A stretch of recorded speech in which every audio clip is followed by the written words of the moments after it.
අඟහරුවාදා පියුම් වෙලත් එක්ක. නැවතත් මේ අඟහරුවාදා පියුම් වෙලට මේ විදිහට ඔබව සම්බන්ධ කරන්නේ ජූරි විශේෂාංගයට. ඔබ දන්නවා ජූරි විශේෂාංගය තුළ ඔබට නීතිමය පැතිකඩ කොහොමද? ඒ වගේම නීතිය කොයි විදිහටද ඔබ ළඟ ක්‍රියාත්මක වෙන්නේ සහ ඔබ දැනුවත් යුතු කර්ම කාරණා මොනවද කියන දේ පිළිබඳව දැනුවත් කරනවා කියන කාරණය. එනිසා ජූරි විශේෂාංගයෙන් මේ පිළිබඳව කියනවා කියන කාරණයක් මතක් කරන ගමන් අද අපි කතා කරන්නේ මහල් නිවාස පද්ධති සම්බන්ධයෙන් ඔබ දැනුවත් වෙන්නට ඕන නීතිමය කරුණු මොනවද? ඒ වගේම ඔබ මේ පිළිබඳව මේ වගේ දෙයක් මිලදී ගන්නකොට මොන වගේ දේවල් පිළිබඳවද වැඩිපුරම සැලකිලිමත් වෙන්නට ඕනේ. මෙන්න මේ වගේ විශේෂ වුණු වැදගත් වුණු මාතෘකාවක් සම්බන්ධයෙන් තමයි අපි කතා කරන්නේ. එහෙනම් ඉතින් කතා බහ කරන්න බොහෝ දේ තියෙන හින්දා ප්‍රවේශය ලබා ගන්න සූදානම් වෙන මේ විදිහට ජූරි විශේෂාංගයට.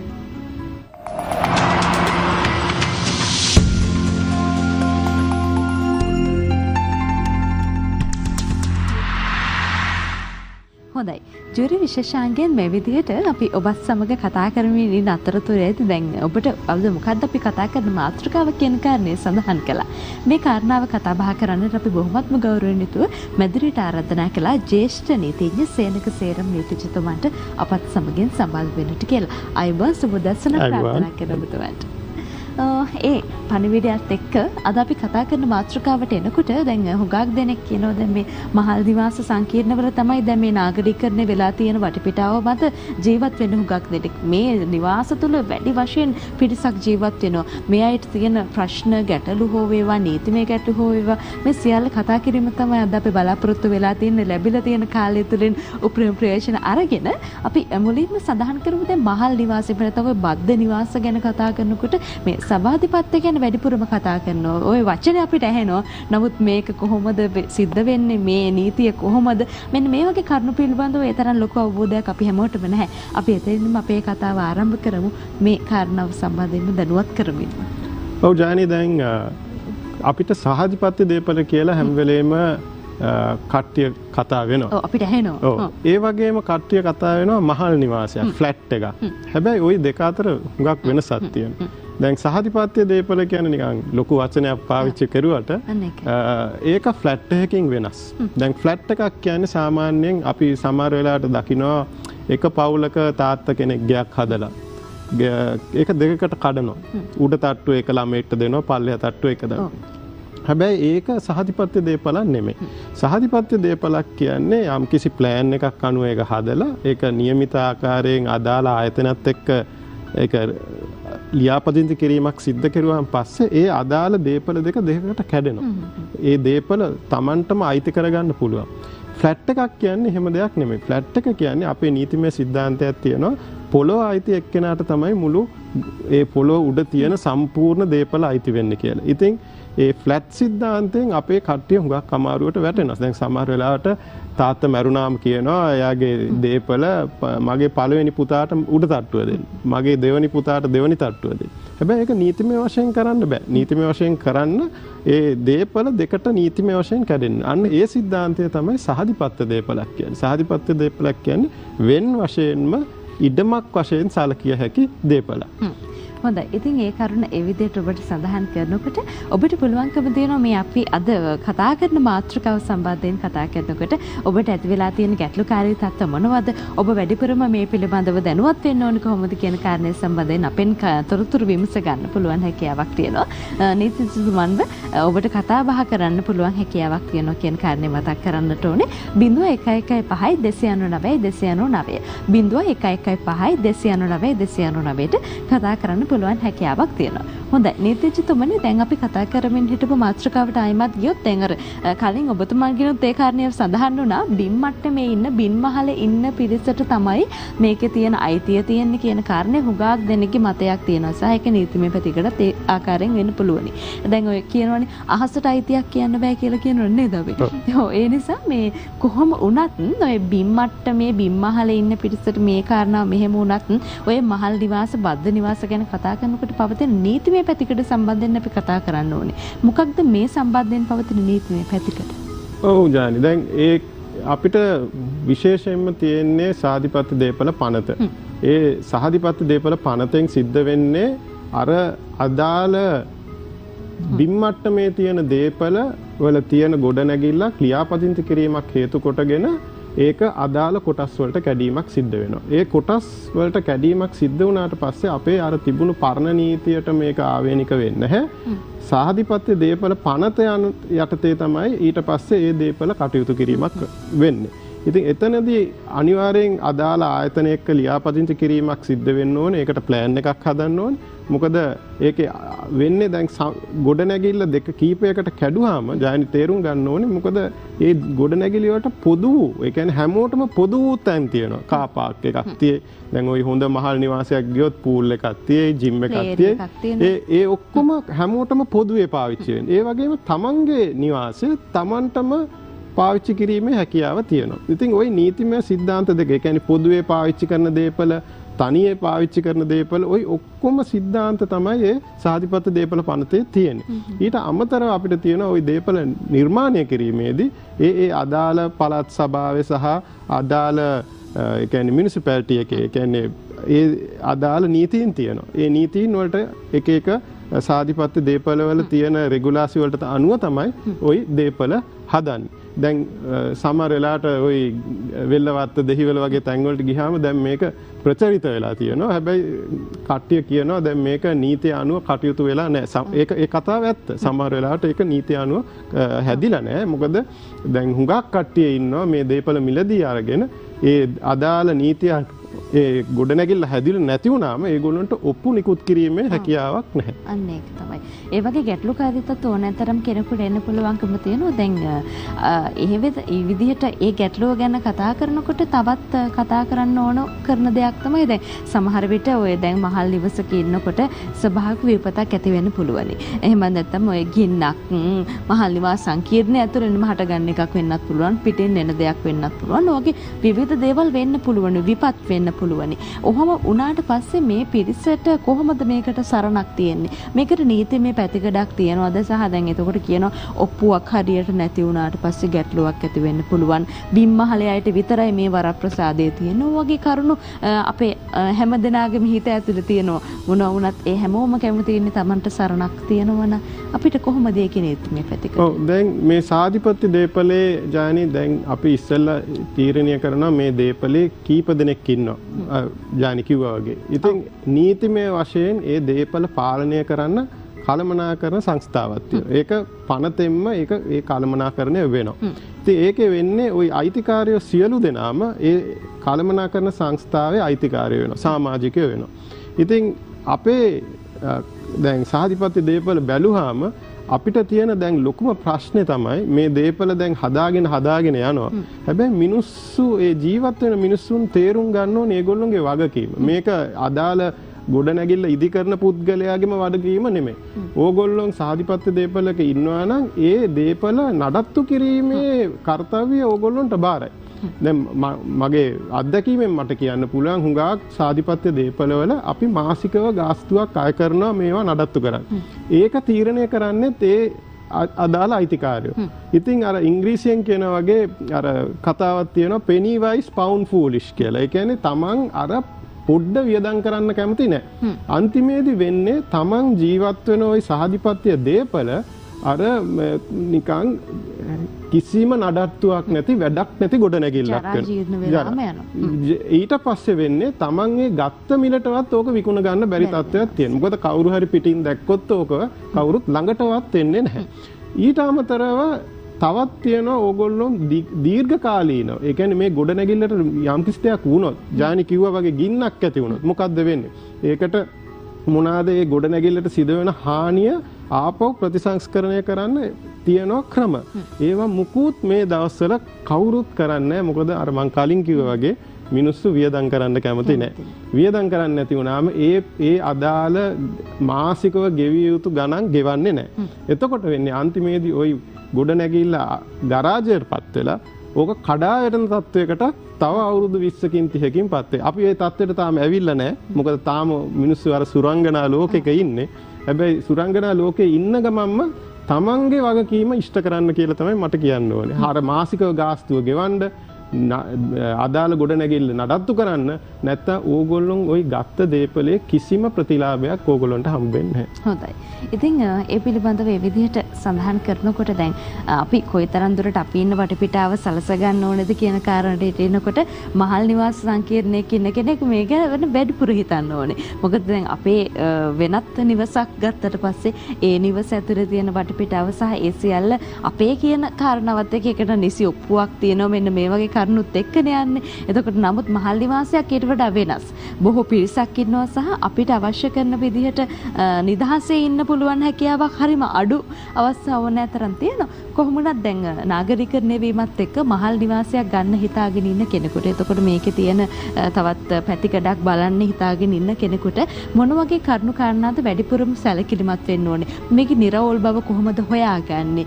අයිතිකාරය සමග කතා බහ කරන අතරතුරේ මොන වගේ ලියකියවිලිද බලන්න ඕනේ? අපි ඒ පිළිබඳව සඳහන්. ඔව් ඉස්සෙල්ලාම දැන් ඕගොල්ලෝ මේ වගේ සාධිපත්‍ය දේපලක් ගන්න යනවා නම් මං හිතන්නේ දැන් තියෙන වාතාවරණය අනුව මේක ජානික් දැන් කීප දෙනෙක් මේවැනි ගොඩනැගිලි හදනවා.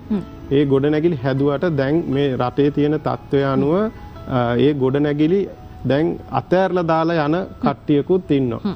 ඉතින් දැන් තියෙන තත්ත්වය අනුව මම කියනවා නම් මගේ අත්දැකීමෙන් ඉස්සෙල්ලාම ඕගොල්ලෝ බලන්න ඕනේ කොහෙද ස්ථානය නැත්තම් මේ ගන්න යන දේපල නෙමෙයි කවුද මේක හදන්නේ කියලා. දැන් අපේ රටේ ඉන්න හොඳ ව්‍යාපාරිකයෝ. ඒගොල්ලොන්ගේ නම කැලලක් කරන්න අවශ්‍යතාවයක් නැති හින්දා ඒගොල්ලොන් පාඩුවට හරි තමන් බාරගත්ත ගොඩනැගිල්ල නිම කරලා ඒක ඉෂ්ට කරලා දෙනවා. හැබැයි ඒ වගේ තත්ත්වයක් තියනවා වගේම ඒකේ අනිත් පැත්තක් තියෙනවා. ඒ කියන්නේ පොඩි මිනිස්සු මේක බිස්නස් එකක් හැටියට අරගෙන ඒගොල්ලොන් ගොඩනැගිලි හදාගෙන දැන් ඉවර කරන්න බැරුව දඟලනවා. එතකොට වෙන්නේ තමන් සල්ලි දාලා ගොඩනැගිල්ලත් නැහැ, තමන්ගේ ෆ්ලැට් සාධිපත්‍ය දේපලත් නැහැ.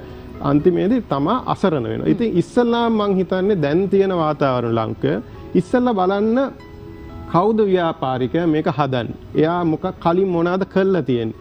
එයා අලුතෙන් ව්‍යාපාරිකයෙන්න මං කියන්නේ අලුත් ව්‍යාපාරිකයෝ නරක ව්‍යාපාරිකයෝ කියලා. ඒගොල්ලොන්ගේ තරාතිරම මොකද්ද? කොහෙන්ද ඒගොල්ලෝ ඇවිල්ලා තියෙන්නේ? දැන් මට කියන්න පුළුවන් එක සැරයක් කවුදෝ පිටරටකින් ඇවිල්ලා ඒගොල්ලෝ බාගෙට බිල්ඩිම කරලා පිටරට ගියා. දැන් ඒ ඉන්න මිනිස්සුන්ට අන්තිමේදී අන්ත අසාධාරණයක් වුණා. මුදල් ගෙවලා ඊට පස්සේ වෙන් කරලා මහල වෙන් කළාට පස්සේ ඒක හදනකම් බලාගෙන ඉන්නවා. අපි මොන වුණත් බලාපොරොත්තුවක් තියෙනවා. දැන් ඒ මිනිස්සු නැහැ. ඉතින් මං හිතන්නේ ඉස්සල්ලාම ඕගොල්ලෝ බලන්න ඕනේ කවුද ව්‍යාපාරිකයා. ඊට පස්සේ බලන්න ඒගොල්ලෝ මොකද්ද ඔයාට කියන්නේ. කවදාවත් හිතන්න එපා ඒගොල්ලොන් ওই දාන දැන්වීම නැත්තම් ওই ලීෆ්ලට් වල තියෙන දේවල් නෙමෙයි ওই අන්තිමේදී තියෙන්නේ. මෙන්න මේ වගේ දීමනාවක් මේක තියෙනවා වගේ. ඒව ඉතින් මං කලින් කිව්වා වගේ ඒ පත්‍රිකාවල් දිහා බලන්න යන්න එපා. ඒගොල්ලොන් දැන් මං කලින් කිව්වා වගේ මේ හැම ගොඩනැගිල්ල එකම ප්ලෑන් එකක් තියෙනවා. ගියාම කෙලින්ම ඉල්ලන්නේ මේ ප්ලෑන් එක කෝ කියලා. මං අද ස්ටුඩියෝ එකටත් ගෙනාවේ ඒ වගේ ප්ලෑන් එකක්.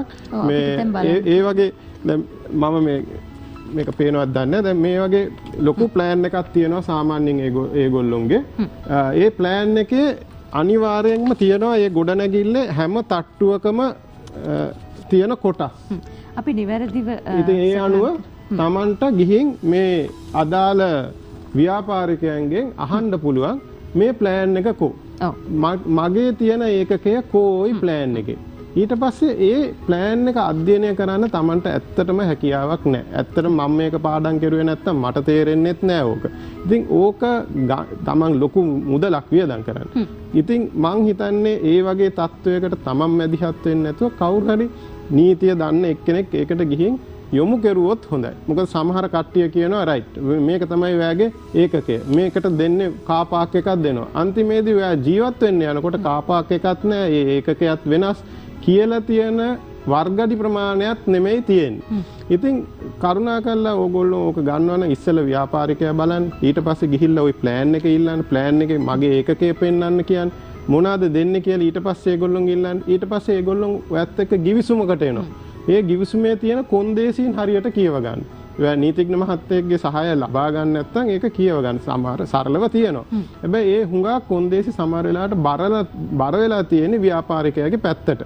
ඉතින් ඒ සඳහා ඕගොල්ලෝ පුළුවන් නම් කේවල් කරන්න පුළුවන් නම් කේවල් කරන්න. ගිහිල්ලා කියන නෑ මට මේවා මෙහෙම කොන්දේසි බෑ. ඒවා වෙනස් කරන්න පුළුවන් හැකියාවක් තියෙනවා නම් වෙනස් කරගන්න වාසිය. ඊට පස්සේ බලන්න දැන් ওই ව්‍යාපාරිකයෝ ওই ඉඩම් බැංකු වලට උගස් තියලා තියෙන්නේ. ඉතින් ඒවට මොකද්ද වෙන්නේ? දැන් තමන්ගේ නිවස දෙනකොට ඕකේ ඉඩමේ උගසක් තියාගන්න විදියක් නැහැනේ. ඒගොල්ලොන්ගෙන් ඒක අහන්න. ඒ උගසට මොකද්ද වෙන්නේ? ඊට පස්සේ දැන් මේ බිල්ඩිම ලොකු හැදිලා එනකොට මාස කීපයක් ඒගොල්ලොන් මේකට නඩත්තුවට වියදම් කරනවා. ඒ නඩත්තුව කොහොමද සිද්ධ වෙන්නේ? උයි අලුතෙන්ම බිල්ඩිමක් ගන්නවා නම් ඕගොල්ලොන් අර මං කිව්ව කළමනාකරන සංස්ථාවේ සමාජිකයන් වුණාම අදාළ ව්‍යාපාරිකයන් ගොඩ නැගිල්ල බාර ගන්න ක්‍රමවේදයක් හදන්න. නැත්තම් ව්‍යාපාරිකයා සමහර වෙලාවට ඕගොල්ලොන්ගෙන් අනවශ්‍ය ලෙස සල්ලි ආය කරලා එයා ඕගොල්ලොන්ගෙන් අර ගොඩ නැගිල්ල දෙන ප්‍රොෆිට් එකට අමතරව ඕගොල්ලොන්ගෙන් ඒකෙන් උත් හම්බ කරන්න බලනවා. පුළුවන් තරම් ඉක්මනට ඒ අදාළ ව්‍යාපාරිකයාගෙන් ගොඩ නැගිල්ල බාර ගන්නකොට අදාළ ලියකියවිලි බලාගෙන කොන්දේසියතිව ගන්න. ඔව් ඒ පිළිබඳව දැන් අපි ඒ මතක් කළේ දැන් ඉඩමක් එහෙම නැත්නම් දැන් ඔය කතා කරන මහල් නිවාසයක් ගන්න බලාපොරොත්තුවෙන් ඉන්න කෙනෙක්. දැන් ඔහොම බලාපොරොත්තුවෙන් ඉන්න කෙනෙක් මහල් නිවාසයක් ගත්තට පස්සේ සමහර වෙලාවට දැන් අපි සාමාන්‍ය නිවසක් ගත්තොත් වසර 5කට වැඩි කාලයක් ජල ගෙවීම එහෙම නැත්නම් විදුලි බිල මෙන්න මේ වගේ බිල් ගෙවීමත් එක්ක තවත් කරුණු කාරණා ගොඩාක් ඇතුළත් කරලා එක දිගට තමන්ගේ නිවසක නැතුව වෙනත් කෙනෙකුගේ නිවසක කුලී පදනම මත හිටියත් මේ නිවසකට අයිතිවාසිකම් කිවීමේ හැකියාවක් තියෙනවා කියන කාරණය සම්බන්ධයෙන් කතා කරනවා. එතකොට දැන් මහල් නිවාස සංකීර්ණයකට ආවට පස්සේ කෙනෙක් දැන් අපි හිතමු මහල් නිවාසයක ජීවත් වෙන්න කෙනෙක් යනවා. එහෙම ගියාට පස්සේ යත් අවසර 5ක විතර කාලයක් මත තියාගෙන මෙහෙම දෙයක් කරයිද සහ මේක කඩින් කඩ වෙන් කිරීමක් කරන්න පුළුවන්කමක් තියෙනවද? වසර 2.5 වෙන් කිරීමක් සිද්ධ වෙනවද අපිට ඒ කරුණත් නිවැරදි කරගන්න? දැන් මහල් නිවාසකුයි සාමාන්‍ය ඉඩමකුයි අතර නීතිමය වශයෙන් ලොකු වෙනසක් නැහැ. මම ගායනි කලින් කිව්වා වගේ පනතින් කෙරුවේ ඒ මහල් නිවාසත් සාමාන්‍ය ඉඩමක් වගේ නීතිමය වශයෙන් ඉඩමක් වශයෙන් සලකන. ඉතින් අපි ඉස්සෙල්ලාම කරන්නේ ඒකට අපි බදු ගිවිසුමකට එළඹෙනවා. දැන් බදු ගිවිසුමකට යම්කිසි පාර්ශ්වකරුවක් එළඹිලා තමයි ඒ මහල් නිවාසයේ භුක්තියට යන්නේ. භුක්තියට ගියාට පස්සේ ජායනි ඒ අදාළ පුද්ගලයා අවුරුදු 5ක් හිටියත් 6ක් හිටියත් එයාට ඒක අයිති වෙන්නේ නැහැ. අපිට ප්‍රශ්නේ වෙන්නේ එයා ඒ බදු ගිවිසුමේ කාලය අවසන් වුණාට පස්සේ එයා එතන තවදුරටත් රැඳී සිටියොත් මොකද්ද කරන්නේ? එතකොට අනිවාර්යෙන් අධිකරණයේ සහාය යවලා එයාට නඩු දාලා එයාව එතනින් ඉවත් කරන්න යන්නේ. හැබැයි මම නීතිඥවරයෙක් හැටියට කියන්න වෙනවා. ඉතින් ඕකට ටිකක් කාලයක් යනවා. අපි ඔක්කොමලා දන්නවා උසාවියට ගිහිල්ලා යම්කිසි පුද්ගලයෙක් යම්කිසි ස්ථානයකින් ඉවත් කරන්න හුඟක් වෙලාවක් යනවා. ඉතින් ඒක තමයි ඕගොල්ලෝ යම්කිසි සාධිපත්‍ය දේපලක් බදු දෙනවා නම් ඒකත් මම අර කලින් කිව්වා වගේ කාටද බදු දෙන්නේ මොන වගේ පුද්ගලයෙක්ද ඒක තමයි හුඟක් දෙනේ පිට රටේ ඉන්න මිනිස්සුන්ට මේක දෙන්නේ. මොකද අනිවාර්යෙන් කවදා හරි ඒගොල්ලෝ යන්න ඕන. මේ රටේම ඉන්නේ නැහැ. ඉතින් ඒ ප්‍රශ්න ටික සාමාන්‍ය ඉඩමක හා තියෙන ප්‍රශ්න ටිකම මේකෙත් තියෙන වැඩි වෙනසක් නැහැ. හොඳයි. දැන් ඒ ගැන ඒ විදිහට කියනකොට දැන් ওই ප්‍රශ්න සහ ඔය විවිධ පාර්ශව තමයි මේකට එන්නේ කියන කාරණේ සඳහන් කරන්නේ. එතකොට සමාජ පන්තිය වෙනස් වෙනවා. ඊට පස්සේ එන්නේ විවිධ පළාත්වල ඉදර සමහර විට මේ නාගරීකරණයත් එක්ක Tamanගේ රැකියාවේ තියෙන අවශ්‍යතාවයන්, දූ දරුවන්ව පාසල් වලට යැවීමේ අවශ්‍යතාවයන් මෙන්න මේ වගේ ගොඩාක් අවශ්‍යතාවයන් මත තියාගෙන මේ පිරිස් මේ බෑවිල පදිංචි වෙනවා. මෙහෙම ආවට පස්සේ විවිධ සමාජ පන්ති රාශියක් මේකේ තිබීම හින්දා සංස්කෘතික වෙනස් වීම ඇති වෙන්න පුළුවනි. මේ හැමදේම වෙනකොට කොහොමද මහල් නිවාස පද්ධතියක් තුළ මේ දේවල් කළමනාකරණය කරගන්නේ? අපි මේ මාතෘකාව හොඳ ප්‍රශ්නයක් ජයනි. මොකද මං කලින් කිව්වා වගේ දැන් මම පොඩි උදාහරණයක් දෙන්නම්. මට හිටිය සේවාදායකයෙක් එයා මැණික් මුදලාලි කෙනෙක්. එයා කොළඹට ඇවිල්ලා එයා මේ අපේ මේ ගෝල් ෆේස් එකේ ඉස්සරහා තියෙන ලොකු සාධිපත්‍ය දේපලක් ගත්තා. එයාට කවුරුත් කියලා දීලා නැහැ මේ සාධිපත්‍ය දේපලේ තියෙන સિદ્ધාන්ත. දැන් සාධිපත්‍ය දේපලක් ගන්නවා කියන්නේ අපේ නිවසක් වගේ නෙමෙයි කළමනාකරණයට අපි මාසිකව ගෙවීමක් කරන්න ඕන. ඉතින් තමන්ගේ අදාළ සාධිපත්‍ය දේපල ලොකු වෙන්න ඒ කළමනාකරණ ගාස්තුව වැඩි. දැන් එයාගේ කළමනාකරණ ගාස්තුව 30000කට ලං වෙනවා මාසෙට. එයා අරන් තියෙන මේක. ඉතින් එයා මට කෝල් කරලා කියනවා මහත්තයෝ කවුද එක්කෙනෙක් මට කෝල් කරලා මාසිකව මේ 30000ක මුදලක් මගෙන් ඉල්ලනවා හැම. කවුද මේ මිනිස්සු? ඊට පස්සේ මම මගේ බල්ලව ගේන්න දෙන්නෙත් නෑ මේක ඇතුළට. ඉතින් සාධිපත්‍ය දේපලකට යනවා නම් කවුරු හරි ඕගොල්ලොන් තේරුම් ගන්න ඕනේ අපි වෙනත් මිනිස්සුත් එක්ක තමයි එතන ජීවත් වෙන්නේ. ඒක හින්දා පනතෙම දෙවනි උපවගන්තියක් හදලා තියෙනවා අපි හැසිරෙන්න ඕන ආකාරය. ඒ කියන්නේ අපිට ඕන විදියට එතන මේ බඩු ගොඩ ගහගෙන දුර්ගන්ධය තියෙන බඩු හරි පුපුරන ද්‍රව්‍ය එහෙම ගේන්න බෑ. එතන තව කොන්දේසියක් තියෙනවා තමන්ගේ අදාළ සුනකයන් පවා අනිත් මිනිස්සුන්ට කරදරයක් වෙන්න බෑ. ඉතින් මං හිතන්නේ පනත යනුව කියවුවාම චූටි බල්ලෙක්ව ගෙනියන්න පුළුවන් වෙයි. හැබැයි අර කලින් මං කිව්වා වගේ ලොකු තඩි බල්ලෝ අරගෙන ඕවා ඇතුලේ ජීවත් වෙන්න බෑ. ඉතින් අර ජානි කිව්වා වගේ නොතාරිස් වෘත්තයේ යෙදී සිටින නීතිඥවරුමුත් මේක සමහර වෙලාවට කියලා දෙන්නේ නැහැ. පනතේම තියෙනවා මේ කොන්දේ. ඒ කියන්නේ අර ඉස්කෝලේ ඉන්නවා වගේ මේවා කරන්න බෑ කියලා කියනවා වගේ අන්න ඒ වගේ මෙතනත් තියෙනවා පනතේ ප්‍රතිපාදන. දැන් සාමාන්‍ය නිවසක උනත් ජීවත් වෙනකොට අපි කියනෝනේ අල්ලපු ගෙදරට ඇහෙන විදිහට ශබ්ද විකාශන යන්ත්‍රයක්වත් භාවිතා කරන්න බෑ. ඒ කියන්නේ අර සාමාන්‍ය අධික ශබ්දයක් එකතු කරන්න බෑ මේ කියන කාරණේ පරිසරයට. එතකොට මේ කාරණාව මහල් නිවාසයකට එනකොට ඊට වඩා ප්‍රබල වෙනවා. මීට වඩා ප්‍රබල වෙනවා. ඔය ඒ විතරක් නෙමෙයි මහල් නිවාසයේ මං කිව්වා අර පාලනය කරන අධිකරණයත් නීති දානවා. දැන් මේ කොවිඩ් ප්‍රශ්නේ හින්දා දැන් හුඟක් කොළඹ තියෙන ඒ අධිකාරියන් කියලා තියෙනවා පිටින් මිනිස්සු ගේන්න බෑ. ඉතින් අර සහායට අර ඒඩ්ස්ලා වැඩ කරන මිනිස්සු ඔක්කොම දැන් නවත්තලා තියෙනවා. ඒක ඉතින් අපි අමාරුවටපත් වෙනවා. හැබැයි ඒක කාගෙත් සුබසිද්ධියට අපි සිද්ධ කරන දෙයක්. ඒකට මිනිස්සුත් පොර කනවා දැන්. දැන් අර සමහර වැඩිමහල් කට්ටිය කියනවා මට තනියම මෙතන ජීවත් වෙන්න බෑ. මට මගේ උදව්ව ඕනේ. හැබැයි ඒගොල්ලෝව ගෙන්නන්න බෑ. මෙන්න මේ විදිහට තමයි අද දවසේදී අපි ජූරි විශේෂාංගෙන් ඔබව දැනුවත් කරේ මහල් නිවාස පද්ධතිය සම්බන්ධයෙන් නැත්නම් බද්ධ නිවාස කියලාත් අපි හඳුන්වනවා.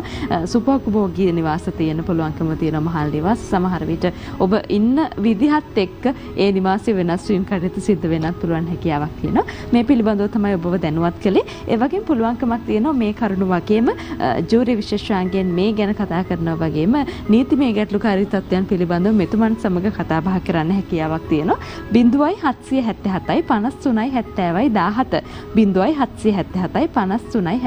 17 කියන දුරකථන අංකය ඔස්සේ වැඩිදුර තොරතුරු දැන කියා ගන්න හැකියාවක් තියෙනවා. ඔබට අවශ්‍ය කරන කටයුතු සම්බන්ධයෙන්. බොහොමත් ස්තුතියි අද දවසේදී මේ කරුණු කාරණා කතා බහ කරන්නට පැමිණියේ ජ්‍යෙෂ්ඨ නීතිඥ සේනක සේරම් නීතිඥතුමන්. බොහොම ස්තුතියි අද මේ කතා බහට එකතු වුණාට. අයබෝවන්. දිනපතා අලුත් වීඩියෝ සහ ප්‍රවෘත්ති නැරඹීමට ඉහත බටන් එක ක්ලික් කර සියත TV සබ්ස්ක්‍රයිබ් කරන්න.